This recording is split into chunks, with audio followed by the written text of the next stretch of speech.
Welcome back to my channel. Faceless Ro here, ang inyong host. Maraming salamat sa lahat ng mga umantabay, nanood at nagbigay ng komento sa ating comment section. Lahat po yun ay binabasa natin. Diyan po tayo kumukuha ng ating kaalaman sa ating pong ginagawang vlogging. Guys, nakakalungkot yung nag-trending ngayong araw, March 30. Diyan po sa Boso-Boso, Antipolo City. Itong road rage, kanina alas 5 ng hapon. Makikita natin yung isang kuya na nakaputi ay bumunot ng baril at binaril niya yung kanyang kasuntukan na dalawang motorista. At bakit, ang tanong natin, bakit umabot, tinatanong ko bakit umabot sa ganong pagkakataon na bumunot na siya ng baril at binaril niya, talagang nagdilim yung paningin niya, binaril niya at unang tinamaan yung kanyang asawa. Akala nga natin ang unang tinamaan yung anak, kasi nga doon sa unang video na napanood natin, yung nagbi-video, tawa pa sabi ay tinamaan yung tinamaan yung anak niya. Tapos yung unang video din na napanood ko, nagtatawa pa yung nagbi-video, sabi only in Antipolo City, only in the Philippines, hindi naman nakakatawa yon, kasi umabot na nga sa kung saan may nabawian ng buhay, guys, may dalawang nasugatan at may isang tao na namatay doon sa away kalsada, itong road rage na to, na nakakabahala, isang family na kawawa yung bata, kasama niya yung anak niya, hindi niya na napagilan, nagdilim na yung paningin niya at nabaril niya yung kanyang yung ka-road rage niya. Hindi natin alam kung ano yung reason, malalaman natin yan sa mga susunod na pagbabalita. So, makita natin sa mainstream media kung bakit niya pinaputukan yung nakaalitan niya sa daan. At may una pa pala dong video. Bago muna yung nakita natin na video na kung saan ay bumunit na siya ng baril, meron pa palang isang video na kung saan nagsusuntukan na sila. Nagpang-abot sila, nagsuntukan. Doon sa pangatlong video na napanood ko, itong si kuya na nakaputi, na nasapak niya doon sa video, nasapak niya yung isa sa motorista at napaluhod. Tapos hinabol siya, na-corner siya. Itong ipapakita ko sa inyo, hindi ko na pahaba, ito papakita ko sa inyo, another angle na kung saan itong video na to ay yung nagkukuha naman dun sa taas. Di ba? Courtesy by DUB Global, hindi ko kilala kung sino yung pangalan na nag-post nito, pero credit sa inyo ang video na ito. Ito yung malinaw na makikita natin sa taas, guys. Ito. Pakita ko sa inyo.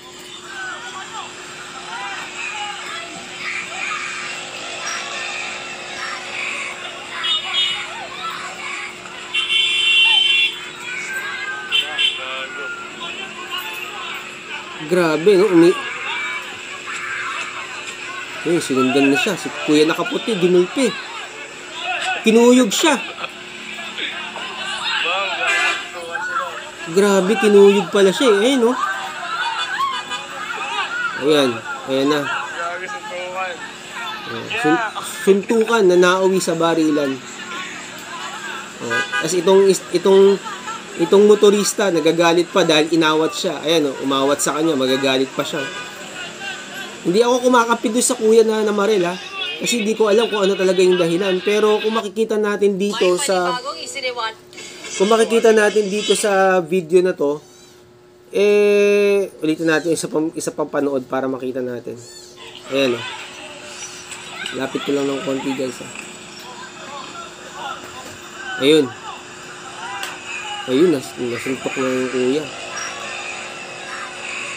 Ayun, napaluhod yung isa. Dalawa kalaban niya, Ang hindi ko lang maintindihan, may mga lumalapit. Yung isa atang motorista umaawat, Umaawat tong isang motorista, tapos yung dalawa talagang kinuyog siya o tatlo na yung kumuyog sa kanya dito. Ayan, may umaawat na nakaputi. Ayan,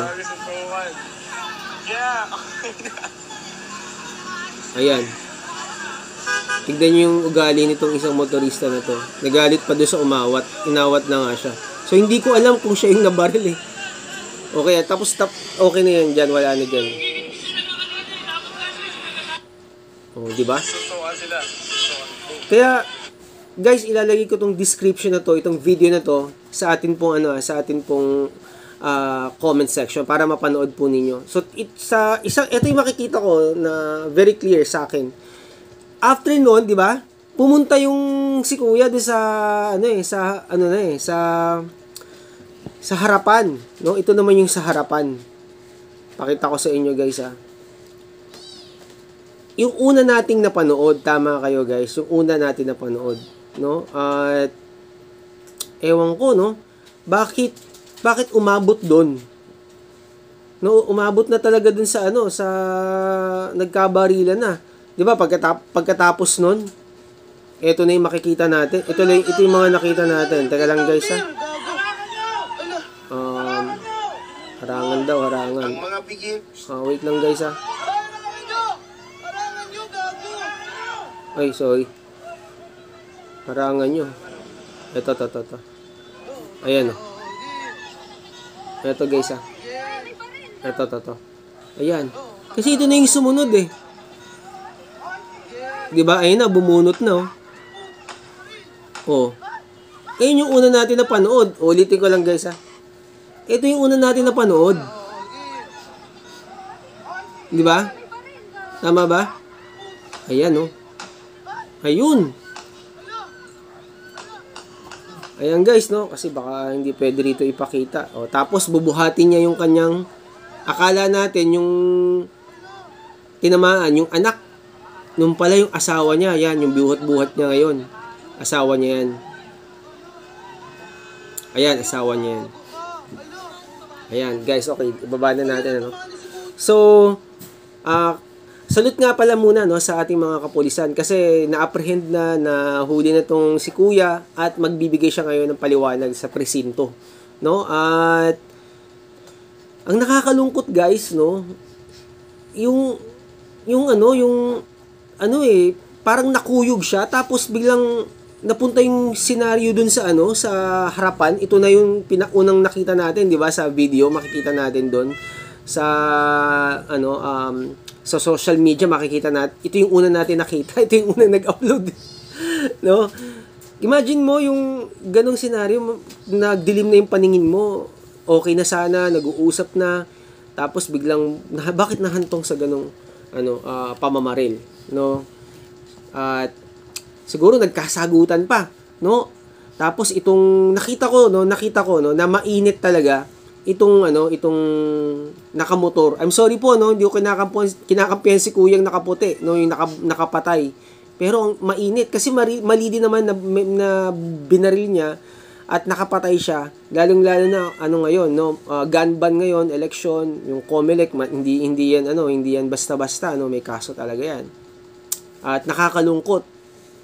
Kaya minsan parang talagang nakakaawa, lalo doon yung bata. Bit-bit nung isang babae yung anak niya, di ba? Makikita natin na yung trauma, nakita niya yung nanay niya na baril, yung tatay niya nakapatay, di ba? In all that, tapos nasaksihan din nung bata na hinuli sila ng pulis, di ba? Teka lang, pakita ko lang dito, hinuli sila ng pulis, guys. Yung tatay niya. Ito yung tatay niya, di ba? Ayan, hinuli ng pulis. Nasaksihan lahat ng bata yan. Antinding yan, guys. Antinding trauma, 'di ba? Nakakaawa yung bata. So sa sa mga kababayan natin na nagda-drive, sa mga motorista, minsan napapansin ko kapag may isang nagmumotor, pag napaaway, minsan tumutulong yung ibang mga nakamotor Bakit kaya? Ba't kaya ganoon Tapos ngayon, ganyan, di ba? Nakapatay ka. Ang bata pa nito, ni Kuya, itong nakaputi na nakabaril. Ang bata pa niya sobra. So, pag-pray natin tong yung nawala ng buhay, yung kanyang family, may naiwan na family, at yung mga nabaril, ang dalangin natin ay yung mga tinamaan ng bala ay magkaroon sila ng fast recovery. At yung, syempre, itong si Kuya, nahaharap sa kaso, ang dami niyang kaso ngayon, ay makapagbigay naman siya kung bakit umabot doon, At bakit siya may dalang baril? Gun ban nga, 'di ba? At hindi niya inisip na kasama niya yung kanyang family. So, ito ay lesson sa lahat ng mga kaibigan natin, no, na mga Pilipino na merong barel na gamitin talaga, no? Dapat meron kang pagpipigil sa sarili mo, lalong-lalo na kasama mo yung family mo, may nag-aantay na family sa iyo, may maraming taong umaasa sa iyo, yung asawa mo. Narinig niyo ba yung yung asawa nung ni Kuya nung nakaputi? 'Di ba sabi, tama na daddy, 'di ba? Kung di ako nagkakamali, yun yung asawa niyang nagsasalita, 'di ba? So, pag-pray natin, ang hirap talaga ng ganito, no? Talagang pag ano yung naantig talaga yung naagrabyado ka na, tapos parang nakuyog ka ang dating sa'yo, talagang tapos parang gusto ka ng ano rin din, bawian ng buhay o self-defense yung nangyari sa kanya, at makikita naman natin, di ba, didepensa niya yung sarili niya kasi ilan yung kumukuyog sa kanya, di ba? Hindi niya na talaga nakayanan, bumunot siya ng baril. Kaya naman sa lahat ng may mga baril, no? Pag mga ganyan, talagang sobrang control lang sa sarili mo niya, kasi iisipin mo yung family mo, iisipin mo yung sarili mo, yung mga maiiwan mo, di ba? Hindi kung ganyan, ano mangyayari sa iyo, di ba? Mape-penalize ka, makukulong ka, magbabayad ka, o kung ano man. Kaya kung nangyari na to, ito ay maging aral sa ating may mga baril, no? Sa ating mga kababayan na may mga daladalang baril o licensed baril, no, na sandata, syempre pang self defense mo, yung mga businessman, di ba? Syempre din rin sa may mga may mga authorized personnel na humawak ng baril. Kaya nakita niyo yung iba nating mga kapulisan, di ba? Talagang maximum tolerance, kahit nakasarin mo no, kahit na ano sabihin mo, hindi talaga sila pumapatol, no? Okay, salute sa mga nga pala, no, sa ating mga kapulisan, at na nila agad itong problema na ito, no, na huli agad yung tao, si Kuya, at mapapanagot sa kung anumang sala niya, kung anumang kakaharapin niyang kasalanan ngayon, lalong-lalo na gun ban. Okay, ito po si Faceless Ro. Maraming salamat po sa inyong panonood. God bless everyone. Dalagay ko nga pala yung link yung napanood natin, at credit po sa inyo ang video na ito. Kita-kita muli tayo sa susunod nating video dito lamang sa ating channel. God bless, guys.